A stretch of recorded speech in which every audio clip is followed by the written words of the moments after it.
Hey, so it's been a minute. I wrote down just about everything that happened to catch up on since the last video. So I went to Unicon, landed a bunch of new tricks, met a lot of new people, sprained my ankle, competed in flatland, came back home, started filming for a new video. Yes! Yes! I met up with Levi at my hometown, stripped my inserts of my carbon base, set up my 32-hole rim, and then waited for it to stop raining so I could film a video. So that about catches you up. Oh, I guess I also almost broke a finger with Levi. That was not fun, but it's just very swollen right now, so it's still rideable, but I'm gonna take a break after this to just let it heal. I think my body's gone through enough trauma as is. So yeah, I'm really excited to just test out this rim. Man, isn't that beautiful? It's just something else.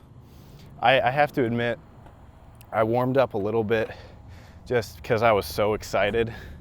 This thing it's so light and it's so smooth. Like, man, the triples, too easy. So I haven't tried any big tricks yet, but that's what we're warming up to in this session. And also I got my plastic base, which is a little bit of a, I don't know, it's a little bit ironic. As soon as I get a super light rim, I have to use my plastic base. But at the same time, I used this one for 4 years. So how bad could it be? So yeah, I guess just let's get into it.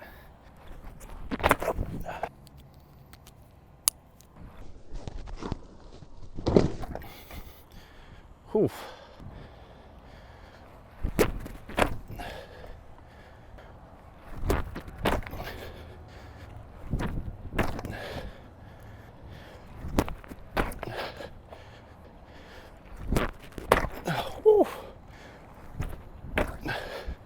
It just feels weird.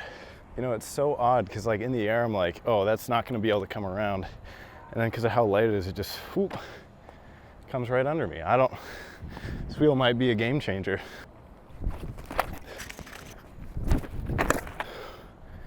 Did I just overflip 2.5? Okay, I will say another interesting note about this wheel is because my kind of hinge point, my pendulum point is lighter, it's harder to land those really precise tricks. So 3-side in a rolling wrap kind of sucks right now. I don't know, it's interesting. I mean, I'm sure it's trainable, but still.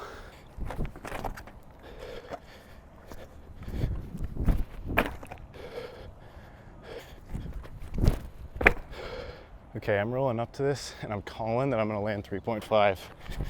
First try committing. Was that 3.5?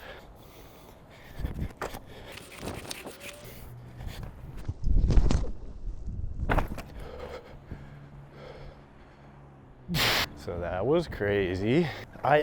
What the heck was that?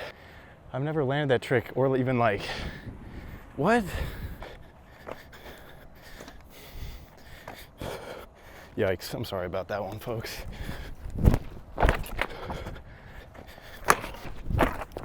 Yarg.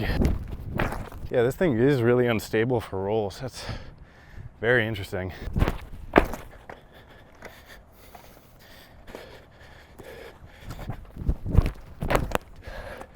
All right.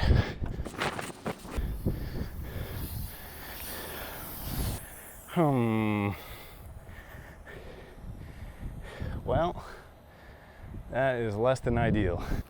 Here's the deal.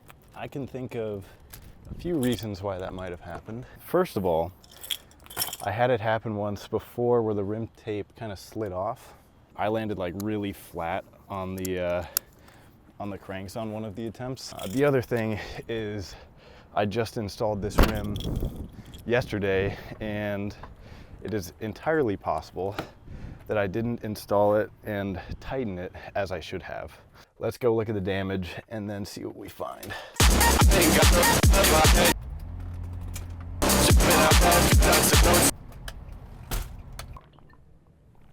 I'm back.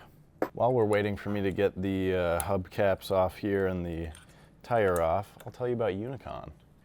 If you weren't able to make it, Unicon was great. It was in Bemidji. It was my first Unicon as well, so that alone was a new experience for me, and it was cool. I think I've never been more motivated to ride after coming to an event, so that was pretty awesome. And specifically, one of the things that I thought was a really cool, something that I wasn't expecting was in the flatland competition. I think freestyle has arguably, I wouldn't even say arguably, I would say it has progressed faster than flatland has, at least in recent years. And it's kind of made its way into flatland because some of the freestyle tricks are so advanced now. So some riders just had to put them in.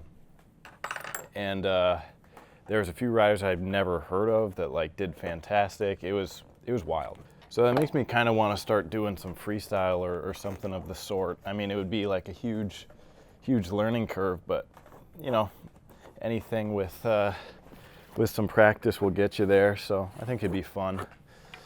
And also would really help, the variety score, because so much in flatland, the variety score is so, how do I say, it's just very subjective, It used to be just, can you do spins, flips, rolls, some back flips, I don't know, tire tricks, and then that would be it. But now you have different types of coasts, really technical stuff, seat drag tricks. There's just so much that you can do now that you just weren't able to before. And I think that could really be expanded on in flatland. All right, so anyway, what I'm first gonna check is the rim tape, because that is my first concern. It seems pretty good.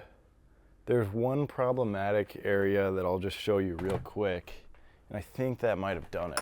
I'm not gonna lie, I was kind of expecting there to be a much more obvious part, but still, right here, let's see if I can get focused on it. Right here, yeah. It kind of slides off to one side, and then the inside of that drilled out part is exposed. I think I was exactly right. And that's exactly it. Okay. Okay, so this is not the same day as the last clips you were watching. I lost a little bit of motivation and energy, and so I was like, save it to tomorrow. So I ended up fixing the wheel today. All I really had to do was just line the rim tape here with electrical tape, and that seemed pretty sturdy when I put it on, so I have high hopes that that's gonna work fine. Everything else is the same except for the tire.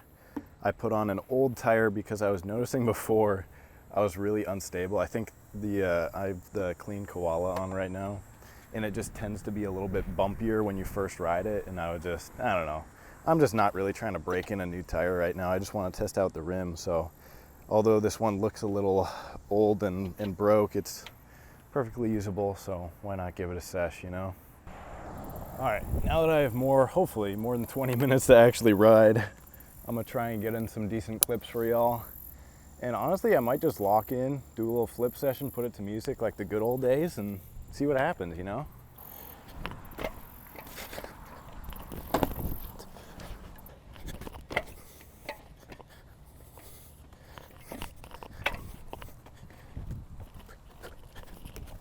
Dang.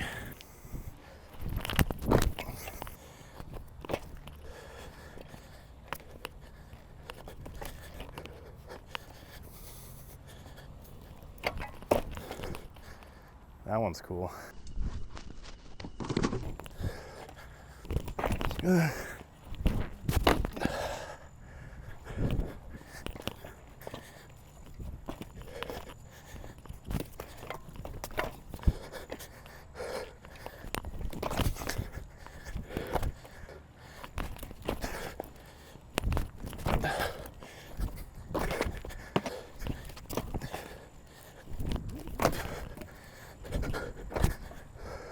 All right, I'm about to just pop in AirPods and lock in for a little sesh, but before I do, real quick, as you've noticed, I'm not training for a Unicon anymore, so the question comes to what am I training for, or what are these videos for? And honestly, I had a blast doing the training ones, and I'm really excited to continue the series. As I've been thinking about it, I do really like the idea of unicycling intentionally for competition. I think in urban unicycling specifically, it's something that's a little bit neglected. Not that it's bad to do that. I love riders that will just do whatever they want and just decide to land bangers, NBDs. I've been super guilty of that in the past, of just wanting the next NBD, not really training for a competition, but I think it's a good practice to do so, and can let other people know, let you guys know that some strategies that might work, some strategies that don't work, so that you don't have to make those mistakes yourselves. So with this video series now, I'm kind of in the off season of training, right? And my next competition will be Nationals, NEUCC in Detroit. So in this off season, I'll kind of be training for that Nationals, and then there'll be a peak season coming up like what I did for the Unicon, and I'll probably improve on my training, let you guys know what I'm doing. And yeah, I don't really have a solid training regimen, so to speak, outlined yet, but that's kind of the point of these videos. I'm trying to figure it out, trying to figure out what works. Like this rim, does it work or is it just hype, you know? So far, I think it works. But let's cut to this edit and see if I'm actually telling the truth or not.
So that's the edit.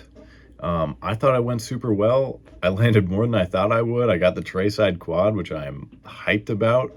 It took me a decent amount of time, but like still, this thing is built for flipping fast. Like I rode a few more times afterwards, and recently I was able to land one-handed quads for the first time in forever, like my first legitimate one-handed quads on flat, and was able to get them fairly consistent. Like this thing, it's fun to flip, it's smooth, and yeah, it flips fast.